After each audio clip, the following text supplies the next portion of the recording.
پیغمبر صلی الله علیه و سلم از نام خدای بزرگ خویش روایت میکند کل عمل ابن آدم یضاعف الحسنة عشر امثالها الى 700 ضعف.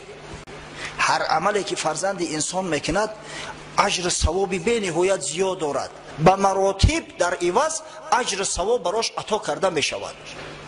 از 10 تا 700 ثواب میگیرد. شخص برای عمل شرعی که انجام میده از 10 تا 700 ثواب میگیره. هر قدر عملش به ریا باشه، هر قدر خالصتر باشه، همون قدر ثواب زیاد میگیره. و در ادامهش خدای بزرگ چی میگه؟ الا صیام، مگر روزه. روزه را میگه به این مقیاس قیاس نکنی. در روزه تا 700 ثواب نیست.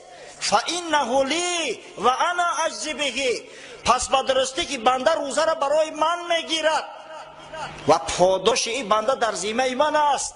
یعنی خداوند 700 نه، شاید 7 میلیون ثوابش بده، شاید 7 میلیارد ثوابش بده، شاید همه قدر ثوابش بده که در زمین و آسمان نگنجد. این پیش پروردگار است، پاداشش به خدای متعال است.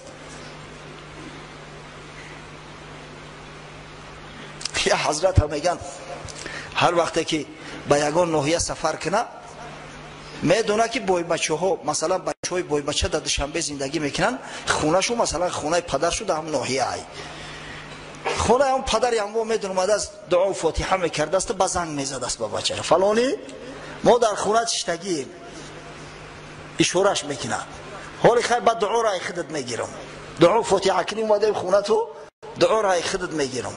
اگه میدونه که اون پدری او بسیار غیرت کنه 50 سوالیش میته، نه که در دوشنبه که اومد او بچه بیزنسمن میزنه 100-300 دلارش میگیره آخی یعنی. پس بنده های روزدار باید که امیدشون کشوتر بگذارن، زیرا که بشارت خدا داده ایشو من میتونم تو بپروا باشه. شما فکر نکنه که از دنیا از یگان کس پاداش میگیره، نه، پاداش دهنده شما من هستم. اگه امروز در بازارهای ما مردم احتیاج بیشتر به همین مواد مصرف همروزه دارن، به آرد دارن، به روغن دارن، به شکر دارن، به اشیایی که هر روزه استعمال می شود. الحمدلله و المنه در مسجد ما من میدونم تاجران میآیند، امروز صنف تجار خیلی پیشرفته است. من به همه برادرای تاجر مراجعت میکنم بچه‌های عزیز، در همین ماه شریف رمضان شما فایده دنیا سر نکنید. همین فایده دنیا خدا بگیرش تا کجا را میرود، فایده دنیا سر نکنید. یک برادر قصاب شکایت کرد، گفت نرخ ارزان کردین، خدا نگهبان شو باشه حکومت شهر دوشنبه و حکومت جمهوری تصمیم گرفتین که یا نرخ معین بگذارن تا اینکه بعضی مردم از حد نگذرونه. این مردم ما متاسفانه بدترین خصلت‌های انسانیت گرفته است، هم از غربی ها و هم از شرقی ها. نه پروای رمضان داره و نه پروای قربان. میگم برداشت زم که دیدن که خریدار زیاد شه در یک مال به نرخ آسمانی برداشتن میگیرن. از همه خاطر امروز تصمیم بسیار نگرفته شده است از جانب حکومت شهر که در یک ماه شریف رمضان از تاجرها پته نپرسه، نلاگ نپرسه. مخصوص تاکید کردن که کسی خللشو نرسونه. دهقانایی که مال خودشون میارن در بازار میفروشن، حتی از چک بازار آزادن. او کسایی که میانه رو پس ردنیک مال دهقان میگیرن و میفروشن، فقط نیمیشه که به تنها مشنه. برای چی؟ برای که همین نرخنه بردارن، بالای مردم جور ظلم نشوه. شما را به خدا قسم همین فایده و منفعت دنیا تو رمونه. او برادر قصاب شکایت میکنه که ما را میگن گوشت 18 سنگ بفروش. اگر گوشت 18 سنگ فروختی یکم فایدت نمیمونه، همون نو بنو همون مالی را که خریدی همون میشه. گفتم برادر جان بگذار که فایدت نمونه، ثواب میگیری کو. آخه همون شکمبه همون گو میموند کو. شکمبه اگر زنه که به هنر باشه او شکمبه را بگیره تازه کنه و اگر باور کنه تعام بپزه از او شکمبه خلدیت دیگر کنه، همین قبل لذت میشه و قنواری هم شکمبه برات میمونه. روزی و رزقی 2 روزه 3 روزه فرزند داد، هم اجر ثواب. خدای تعالی تو را وعدت کرده است که اجر ثواب رمضان در ذمه من است. از من میگیره ثوابشا. شما در همین ماه شریف رمضان فکر فایده‌تون نکنید، خدا بگیره همون فایده را از برای خدا. در مملکت‌های اسلامی ثروتمندا هستند، مال میخرن، کوتره میارن، به نرخ همون کوتره میفروشن، یگان سوم در بالاش نمیمونن تا اینکه ثواب بگیرن، فضل بگیرن از برای خدا. او همین ظلم جور با کی میکنی؟ به خطون. همون پول جمع میکنی، با کی جمع میکنی؟ تو خدا دی قسختی مرده است فرزندی خوب میبرویا، ای مور بچه میبرویا، خیال میکنی که تو پگه مردی او فرزند مقبره تر از تیلو میکنه. در یک سال یا بار اگر یادت کنه یا پمینکت کنه نمیدونم دیگه در فکرش نمیزنی.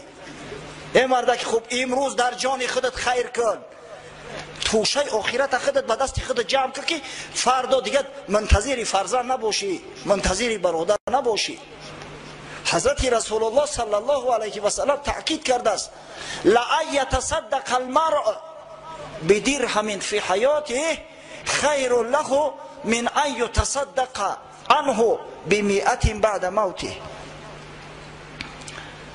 اگر میگه مرد در همین دنیا به دست خودش 1 درهم صدقه و خیر کنه، براش بهتر است که بعد مردنش صاحب درکاش و واریساش 100 درهم صدقه کنن. از اما 100 که او میتن همین یکی که خودت میتی برای تو فاضل تره. گر به دست خود دهی خرمای تر، به که بعد از تو دهن خرواری زر. همین به دست خودت 1 خرما را بده، انشالله از ثواب 1 خروار زره که بعد مردن تو میتن بالاتره. آخی تو اینقدر دنیا دوستداری خیال میکنی بچه تو از تو کم میشوه؟ تو را به خدا قسم باور کنی همین میبینی یگان جوان مرده وقتی تحقیقی میکنی پدرش هم خیلی جوان مرد به دست آخی. اگر یگان موسیقی ببینی اما ریشش هم پدرش هم خیلی موسیقی مرده های. تو بجای پدر چی کردی خیر که همان بازجویی از پسرت برای همین جوان مرد باشه؟ آخه مال و ثروت برای خیر است مرده، زینت مرد در خیر احسان شای. کسی خیر میکنه، کسی نیکی میکنه، نامش به نیکی میمونه. شما میدونه که مردهای نیک برای نام چی جانایی میکنن، چی عذابایی میکشن که نامونه به نیکی یاد بگیرن، به نیکی یاد کنن. در همین محله مهرآباد کلینین یک حاجی است، حاجی مطلب میگن، با فکرم که حج عمره رفت. حاجی مطلب مردم مهرآباد بشناسنش. خیلی مرده این نه خشمای، نه تبار مای، نه رفیق دوره کودکی مای، نه همسایه مای، یک برادر اسلامی های. ببینه از بالای منبر نامش گرفته استم. برای چی؟ برای اونه که $100 هم داده است یا $200 نه.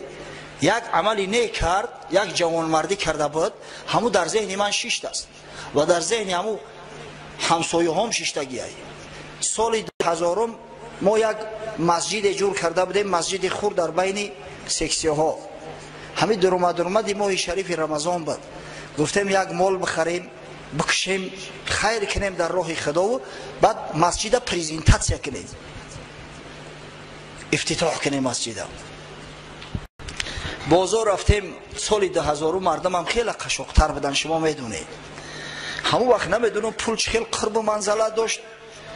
62,000 جمع کردگیم. حتی نمیدونم که همون نامی پول چی بود. وقت روبل بود، سامانی بود، شاید سامانی باشه، دیگه سامانی نبوده که با فکرم. 62,000 جمع کردگیم. 62,000 خستیم رفتیم بازار. یک قشقرچه را دیدیم بسیار معقول جوانک. گفتیم انشالله همین را میگیریم. همین مردم های بسخری را بس چیدین، یک گوسپند شو بکشیم انشالله همین گوسپند جوان باشه. از همون گوشتی بز و قدر فرقی نداره، همون نامش گوسپند های. وقتی نرخش میکنیم ای 80 کمش نکرده است یا بچه. این مرد کم ترکب بیا گذر که اخی رمضان اومده است کی را میگوی؟ نخواست همین حاجی مطلب اومد، نمیدونم او پسرک کی بود برای ایران.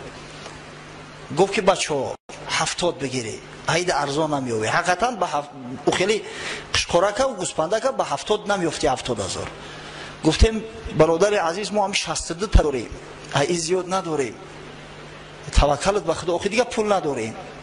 استاد خی گفت بیای 65 تا بتین همین پولی خچای گفت. شما یگان تین طلب ندارم قسم به خدا 65 تا پولی خود چای گفتم اگر بتی همین 62 تا بتی نداریم و حقیقتا نداشتیم. در پهلو با یک برادر است او شخص همون وقت صاحبی وظیفه بود چی بود نمیدونم لیکن همین عقیده های کمونیستی داشت. میگه مسجد نگیده همین خونه را مهمان خونه بگید از بس که برادر خودش نمازخوان است از همین هدایت محروم است میگه همین را مهمان خونه بگید همون در پهلو ایستاده است ولی همون زنده و حیات است.